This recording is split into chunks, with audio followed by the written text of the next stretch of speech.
7টি জনপ্রিয় ইফতার আইটেম নিয়ে হাজির হলাম। বিটরুট জুস, সাথে থাকবে ম্যাঙ্গো জুস, ম্যাঙ্গো স্মুদি, শরবতে মোহাব্বত, মাল্টার জুস, থাকবে পুরান ঢাকার বিউটি লাস্সি, তার সাথে থাকবে আনারসের জুস আর বেলের শরবত। সব কিছু কিন্তু সহজভাবে আপনাদের তৈরি করে দেখাবো, আশা করি খুবই ভালো লাগবে। আসসালামু আলাইকুম, আফরিন কুকিং লাইফস্টাইল থেকে বলছি। চলুন মূল প্রসেসে চলে যাই। শরবতে মোহাব্বত দিল্লির জনপ্রিয় থাকলেও কিন্তু বাংলাদেশে জনপ্রিয়তাও কম নয়। চলুন সহজেই তৈরি করে নেওয়া যাক শরবতে মোহাব্বত। প্রথমে 3 কাপ লিকুইড দুধ নিয়ে নিচ্ছি।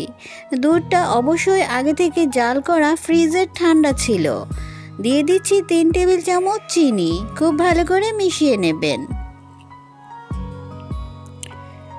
এতে দিয়ে দেবেন 3 টেবিল চামচ রুহাবজা।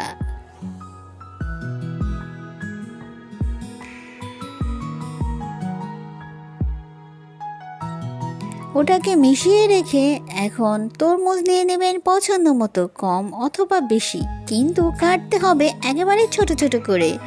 যতদূর সম্ভব বিচিগুলো ফেলে নেবেন। কাটার আগেও ফেলতে পারেন, আবার কাটার পরেও ছুরির মাথা দিয়ে কিন্তু খুঁচিয়ে খুঁচিয়ে বিচিগুলো ফেলে দেওয়া যায়। ছোট ছোট করে টুকরো করে বিচিগুলো ফেলে নেবেন।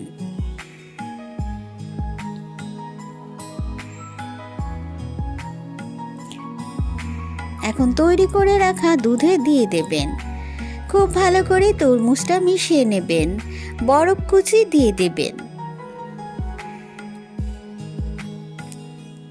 তৈরি কিন্তু আমাদের শরবতে মোহাব্বত। দেখলেন তো কত সহজেই যে তৈরি করে নেওয়া যায়, আর খেতে কিন্তু দারুণ। চলুন পরিবেশনটা দেখে নেই। আশা করি আমার এই শরবতে মোহাব্বত আপনাদের ভালো লেগেছে। যদি ভালো লেগে থাকে ইফতারে অবশ্যই তৈরি করবেন। তৈরি করব পুরান ঢাকার বিউটি লাস্সি। খুবই জনপ্রিয় একটা লাস্সি রেসিপি নিয়ে এসেছি, সহজেই ঘরে তৈরি করে নিন। প্রথমে আমি নিয়েছি মিষ্টি দই 1 কেজি। কখনোই ব্লেন্ডারে জারে করতে যাবেন না, সেক্ষেত্রে রেজাল্ট ভালো আসবে না, তাই একটা ডাল ঘুটনি নিতে হবে। আচ্ছা, অবশ্যই চিনি ব্যবহার করা যাবে না, সুগার সিরাপটাই দিতে হবে, কারণ মামারা কিন্তু লাস্সি তৈরিতে সুগার সিরাপ ব্যবহার করে। দিয়ে দিচ্ছি কেওড়া জল 1 টেবিল চামচ, অবশ্যই দিয়ে দেবেন, এতে কিন্তু ফ্লেভার ভালো আসে।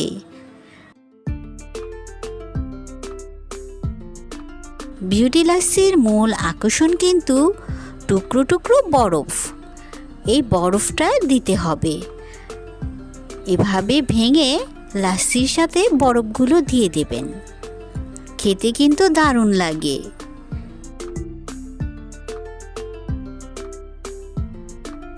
বরফের টুকরোগুলো লাস্সির সাথে মিশিয়ে নেবেন। তারপরে ঠান্ডা ঠান্ডা পরিবেশন করবেন। আশা করি আমার এই সহজ রেসিপিতে বিউটি লাস্সি আপনাদের ভালো লেগেছে। যদি ভালো লেগে থাকে অবশ্যই বানাবেন। তৈরি করব ম্যাঙ্গো লাস্সি। এতটাই সহজে তৈরি করব যে কেউ করে নিতে পারেন। চলুন তাহলে দেখে নিন কিভাবে তৈরি করব। ম্যাঙ্গো লাস্সির জন্য নিতে হবে ব্লেন্ডার। ছোট ছোট টুকরো করে নিয়েছি পাকা আম। এখানে আমার 2টো পাকা আম আছে, আমি আটিগুলো রেখে দিয়েছি। 2টো পাকা আমের সাথে নিয়ে নেব আমি 1 কাপ টক দই। আপনারা কিন্তু এখানে টক দইয়ের পরিবর্তে মিষ্টি দইটাও ব্যবহার করতে পারেন। দিয়ে দিচ্ছি প্রায় 1/3 কাপ চিনি। 1 কাপ দিয়ে দিচ্ছি তরল দুধ।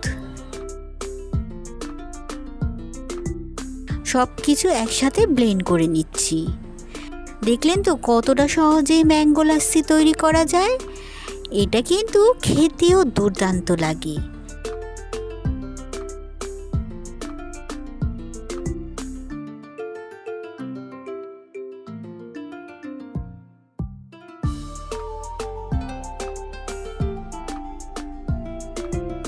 একটু পেস্তা আর বাদাম কুচি দিয়ে পরিবেশন করবেন, খেতে কিন্তু ভালো লাগবে। যদি সহজ রেসিপিতে আমার এই ম্যাঙ্গো লাসি আপনাদের ভালো লেগেছে তাহলে বাড়িতে বানিয়ে নেবেন। ইফতারের প্লেটে ফল যেন বাচ্চাদের মুখেই তোলা যায় না, তাই চলুন আমরা এই ফলটাকে জুস করে রাখি যাতে বাচ্চারা সহজেই খেতে পারে। আজকে মালটার জুস তৈরি করে দেখাবো। মালটাতে কিন্তু প্রচুর পরিমাণ ভিটামিন সি আছে, যা কিনা আমরা বাচ্চাদের কিন্তু ঠিকমতো খাওয়াতে পারি না, কেটে দিলে খেতে চায় না। তাই এই মালটাকে কিন্তু জুস করে আমরা খুব সহজেই ইফতারে রেখে বাচ্চাদের দিতে পারি, নিজেরাও খেতে পারি। তো প্রথমেই মালটার খোসাটা খুলে নেব। দেখুন কিভাবে খুলে নিয়েছি।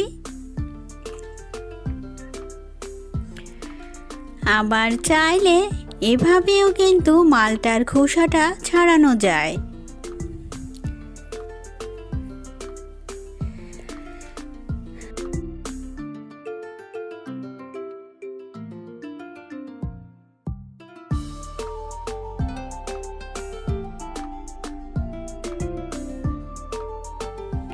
এখন মালটাটাকে কেটে নেব ছোট ছোট টুকরো করে।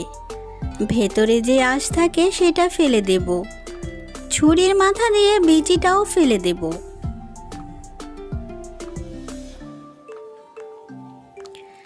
এখন একটা ব্লেন্ডার জারে মালটাটা দিয়ে দেব। 3টা মালটার জন্য আমি 2 টেবিল চামচ চিনি, হাফ কাপ পানি দিয়েছি। এখন একটু ব্লেন্ড করে নিয়েছি। আঁশ আর বিচি যদি থাকে তাহলে একটু ছাঁকুনিতে ছেঁকে নেবেন, এতে একদম সুন্দর একটা জুস পেয়ে যাবেন। পরিবেশনটা দেখে নিন। অবশ্যই খাওয়ার আগে একটু বরফ দিয়ে দেবেন। যদি সহজ রেসিপিতে আমার এই মালটার জুস ভালো লেগেছে অবশ্যই ইফতারে বানিয়ে নেবেন। মতোই হাজির হলাম খুবই উপকারী একটি রেসিপি নিয়ে। আজকে তৈরি করব বিটরুট জুস। এটা কিন্তু রক্ত তৈরিতে খুবই দ্রুত কাজ করে।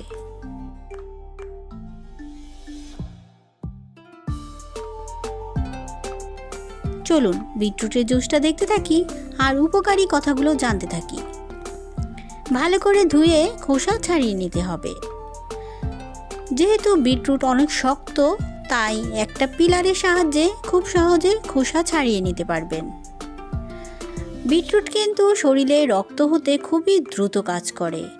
বিটরুটে আছে ভিটামিন এ, ভিটামিন কে, আছে পটাশিয়াম, ম্যাগনেসিয়াম, ক্যালসিয়াম, আছে আয়রন আর কপার।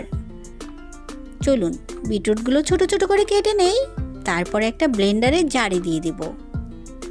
আপনারা কিন্তু চাইলে বিটরুটে শুধু ব্লেন্ড করে বিট নুন দিয়েও খেয়ে নিতে পারেন, আবার চাইলে এভাবে জুস করে নিতে পারেন। ব্লেন্ডারে জারে দিয়ে এই বিটরুটের সাথে দিয়ে দেব একটা কলা।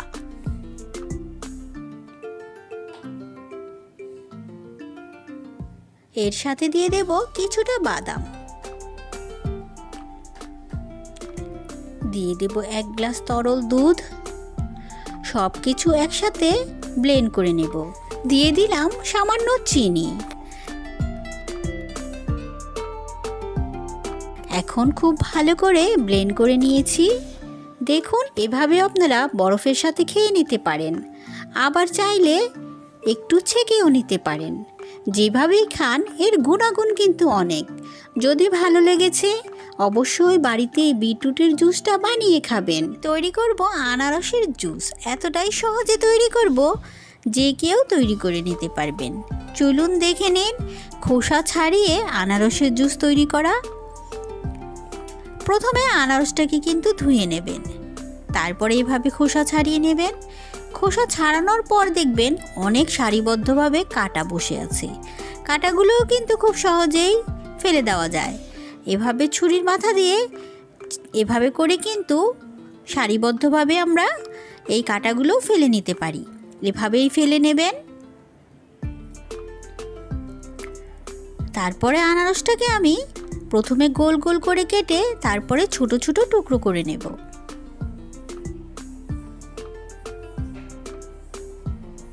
একই একইভাবে আমি দুটো আনারসকে কেটে নিয়েছি।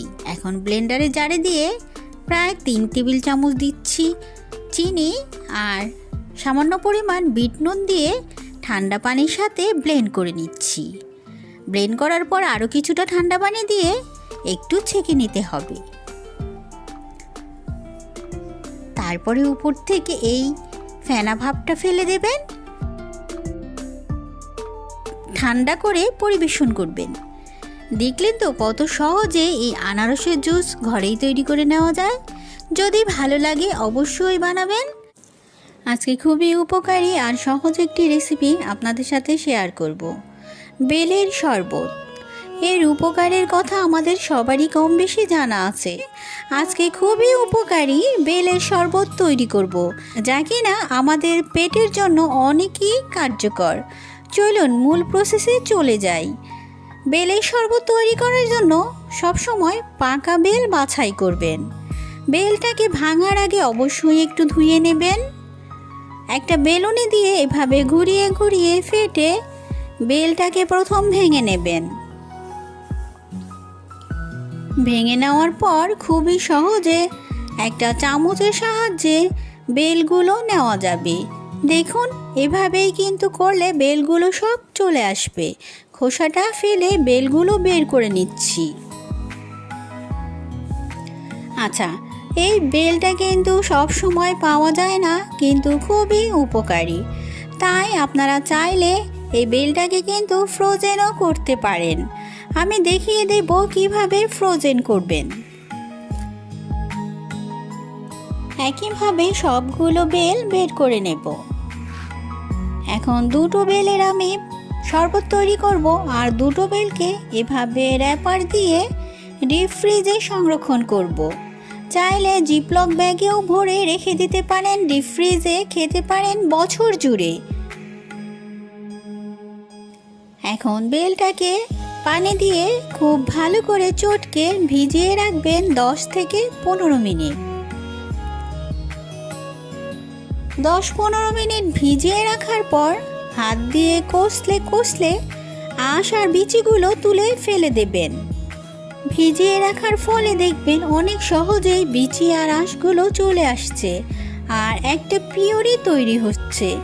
এখন এই পিউরিটাকে একটা ছাঁকনিতে ছেঁকে নেবেন। যদি আঁশ আর বিচিগুলো থাকে তাহলে এই ছাঁকনিতে আটকে যাবে। আমাদের দরকার বেলের একেবারে মসৃণ পিউরিটা। এখন এই বেলের পিউরিটাকে একটা ব্লেন্ডারে জারে নিয়ে নেবেন। আচ্ছা, চাইলে কিন্তু এটা ডাল ঘুটনির সাহায্যেও করতে পারেন। দিয়ে দিচ্ছি 1 কাপ দুধ। আমি এখানে প্রায় 4 গ্লাস বেলের শরবত তৈরি করব, তাই দিয়ে দিচ্ছি 1 কাপ দুধ আর সাথে হাফ কাপ চিনি। এখন একটু ব্লেন্ড করে নেব প্রায় 1 মিনিটের মতো। তৈরি কিন্তু আমার বেলের শরবত।